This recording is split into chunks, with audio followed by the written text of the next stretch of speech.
Good morning. Good morning to you. Okay, yesterday night we saw what the president, his declaration as regards suspending Fubara and the House of Assembly lawmakers in Rivers State. But with what is going on, do you think that the president has made the right call? No, the president has actually indicated he's a dictator.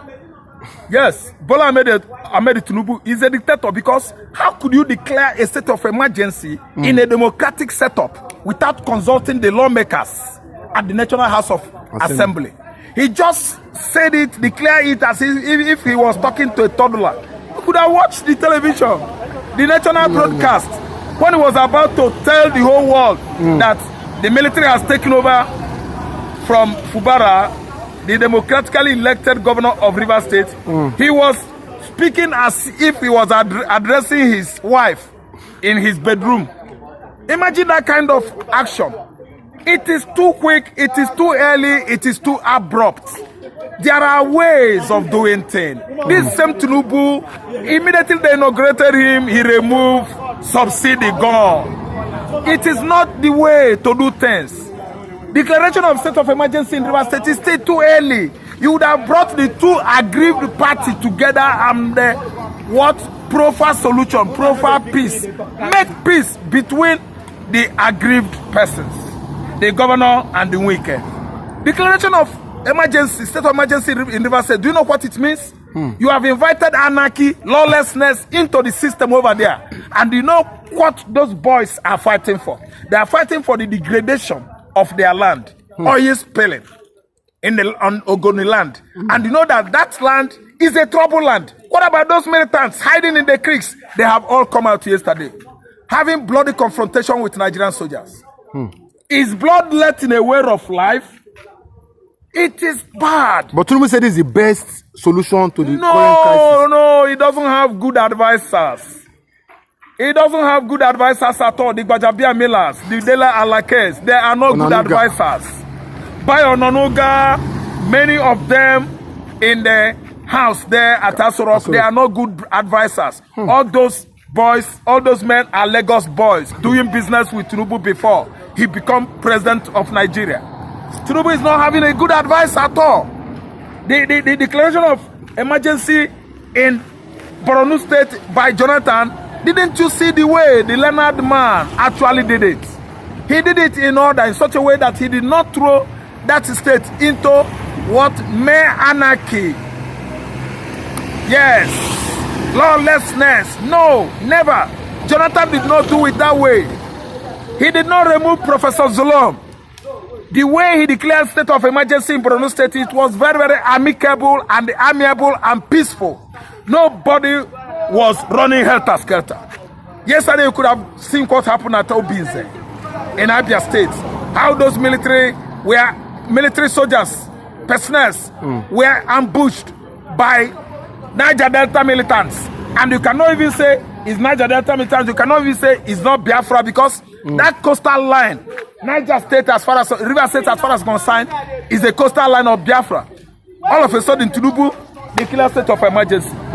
Ignoring what the people are going through in River State, what Nigerian man is going through now everywhere is excruciating hard economic situation. Everybody is working hard to eke out a living in Nigeria. The situation of the economy is too awkward and hard for every Nigerian. And this man went as long as declaring state of emergency in Rivers State. Don't we have our children there? Don't we have our sisters, our mothers and fathers in Rivers State? And you know how soldiers go about emergency? They will be raping women. They will be mounting roadblock. They will be extorting people. They will be raping people. That's it. If you ask me, I will tell you, Rivers State is in a very serious mess as I'm talking to you now. What am I trying to say? The Niger Delta militants in the creek, they have all come out. And you could remember, don't forget in the haste, that at the axis of Bakassi Peninsula, you have the Biafran confrontation with Cameroon military forces, Mbazonia having confrontation with Cameroon military forces, Bazonia soldiers and Biafran soldiers are teaming forces together, fighting their Cameroonian counterpart and Nigerian counterpart. There is always trouble in Niger Delta region. And Tinubu does not consider that. How many soldiers do we have? Tinubu does not consider that. Nigerian military strength, we are not having up to 300,000 soldiers down. And we are going into another war. Because as far as I'm concerned, those Niger Delta militants, they must actually resist soldiers there. The Nigerian soldiers, I know, yes, they are meeting, they are facing serious resistance now. Those boys will not allow them because it is their land. And remember the amnesty in place, Tinubu has come to destroy the amnesty by declaring state of emergency there. There was an amnesty going on down, given to those boys, militants, by Yaradua and Jonathan. Yemi Ochibanjo was sent by Muhammad Buhari to go make peace there with those boys, and actually the Niger Delta amnesty is an institution from where those boys actually are benefiting from. Most of them are learning, skill acquisitions, going to school, using the same platform, Amnesty International, to go abroad, to go and read and acquire skills of many sorts.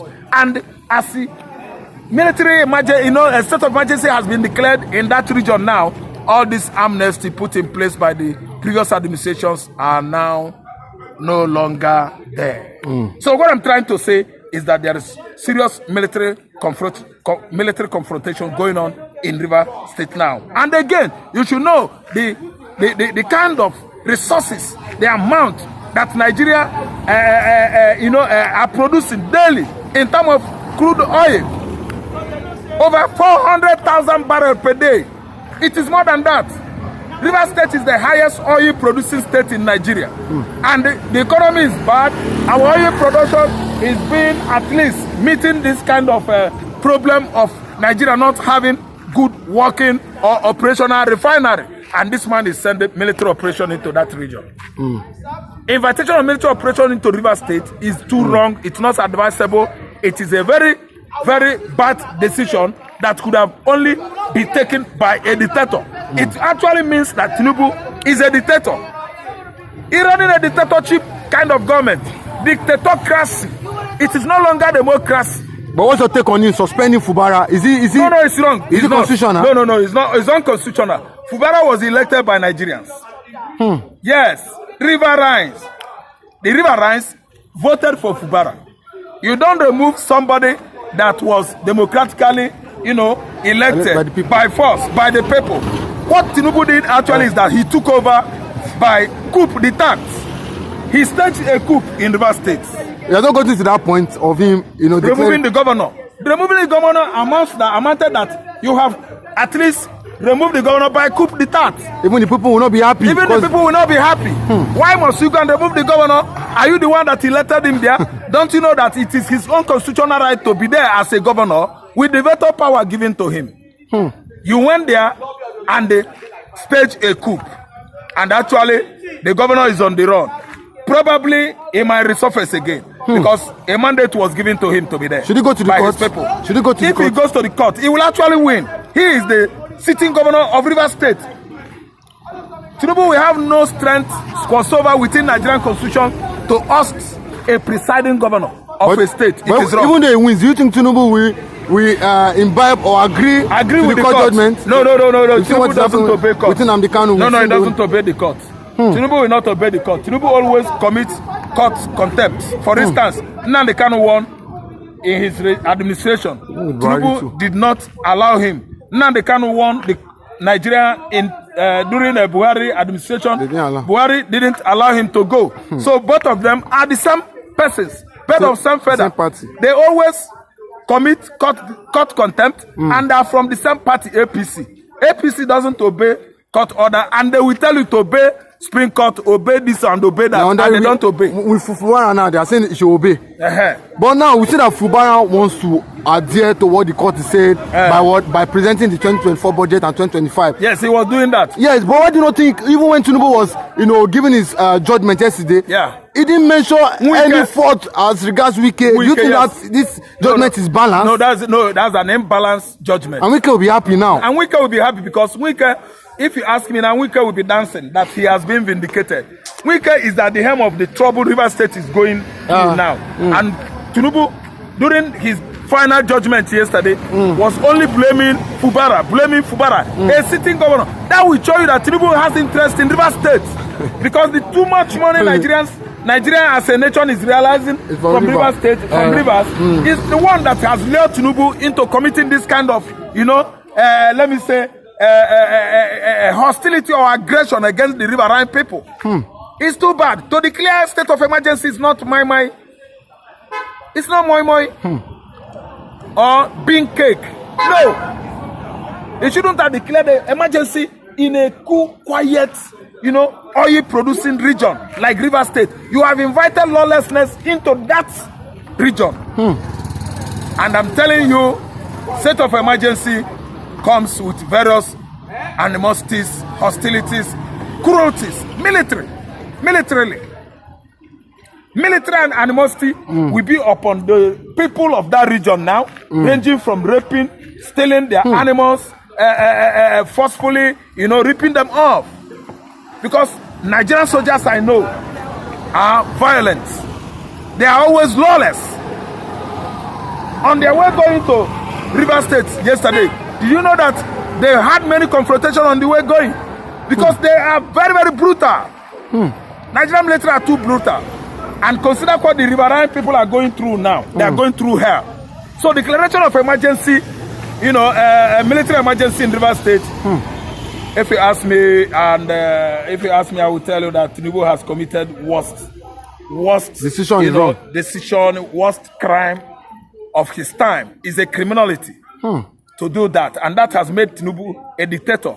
And this time around, to think it from the angle of Biafra independence, you are having issue with Biafran soldiers. So do you think that the Biafran army will join forces with the Niger Delta militant? That's what is going to result now, because we see the piling up of army of Niger Delta struggle.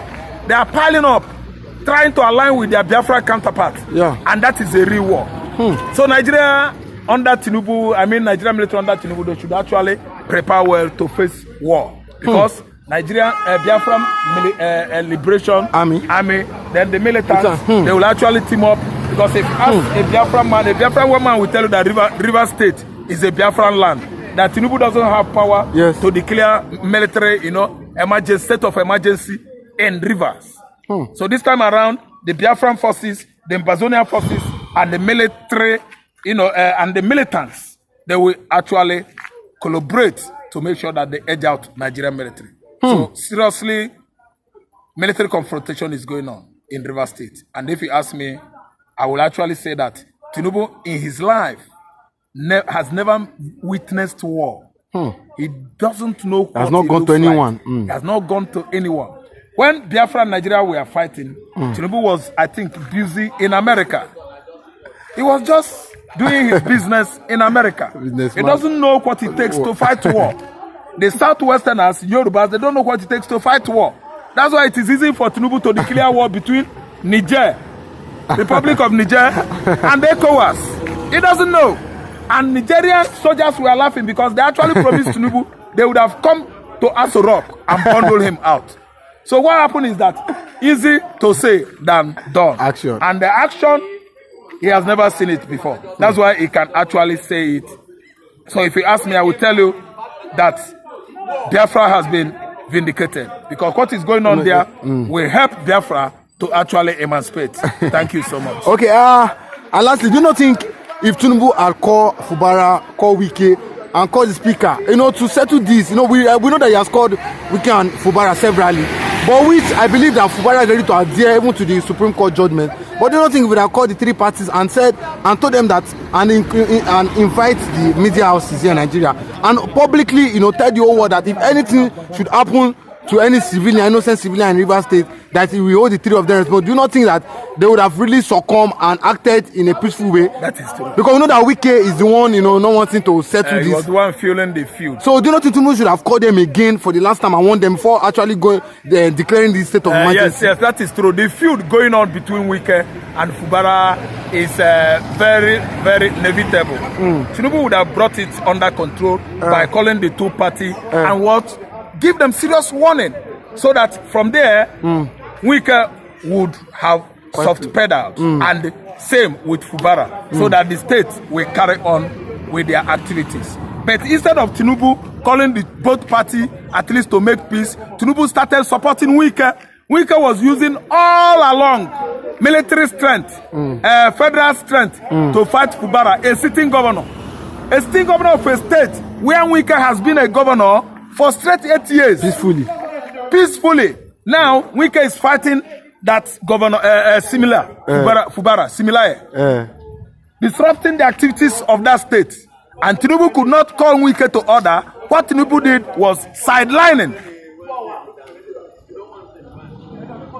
Fubara, aligning strength, collaborating with Wike to edge out Fubara. And actually he succeeded by using the Supreme Court. And today, here we've gotten ourselves into this mess. He wouldn't have played that kind of, double standard game. He would have been very, very neutral, settling between the two, giving them serious warning, especially Wike, Nyeso Wike. But he came there, he supported Wike fully with federal might and the power of incumbents. And that's why Fubara is on the run now, thereby throwing the state into mere, let me say, lawlessness. It is uncalled for, and this has actually vindicated Biafra. Biafra has been praying for this, and the time has come. A state of emergency has been declared in Rivers State. The time for Biafra to emancipate fully as a fully sovereignty, it has come.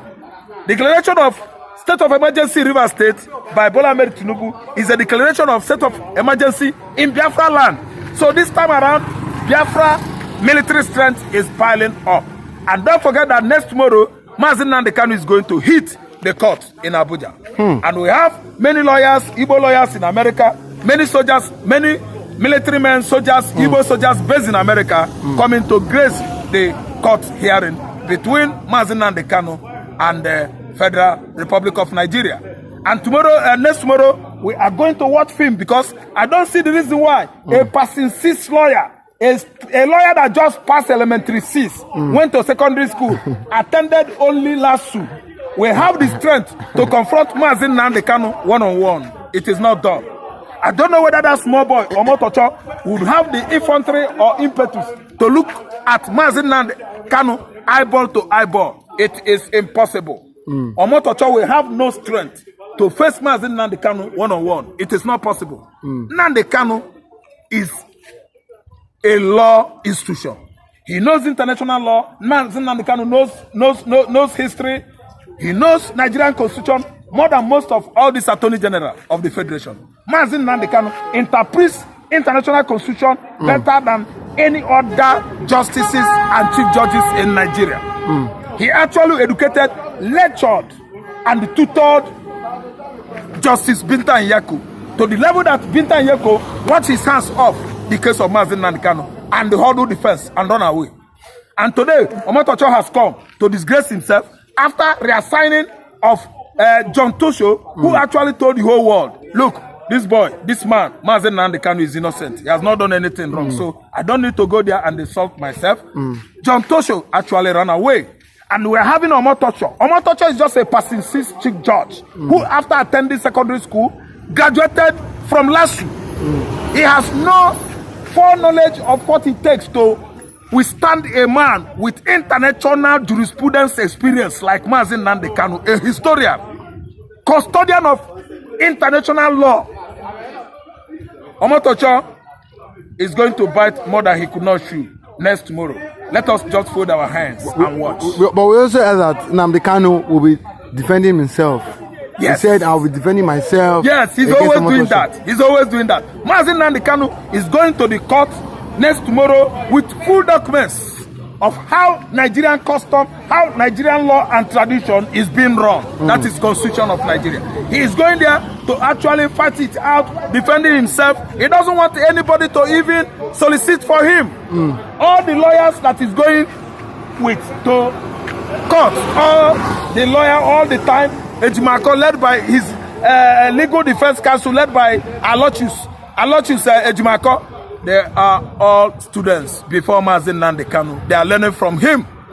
If Justice Binta Nyako, of all people, could learn, tutored by Nnamdi Kanu, who the hell is Omotocho? Don't you know that John Toso saved his head, saved himself, the embarrassment and insult from Mazi Nnamdi Kanu, Okwadike 1 of Abia State. Okwadike 1 of Abia State is going to confront Omotocho next tomorrow and actually bring out the stuff Omotocho is made of. Very poor stuff. He is going to expose Omotocho next tomorrow. Chief Justice Omotocho, next tomorrow. Mazi Nnamdi Kanu ga papu ya afọ egheloghe. If care is not taken there, Nyana Mazi Nnamdi Kanu and Oguna that courtroom. Because they have been infringing on Nnamdi Kanu. Nnamdi Kanu is free. Why are they delaying somebody that is free? That's what I mean in my language. Nobody could go closer. If you go closer, it's going to have serious. And they're starting afresh again. And they're starting afresh again. And it is highly provocative. Linda! Okay. Yeah. So that's it. He's going to fight it out with Omotocho. And I think Mazi Nnamdi Kanu is going to carry the day. That's it. Okay, thank you.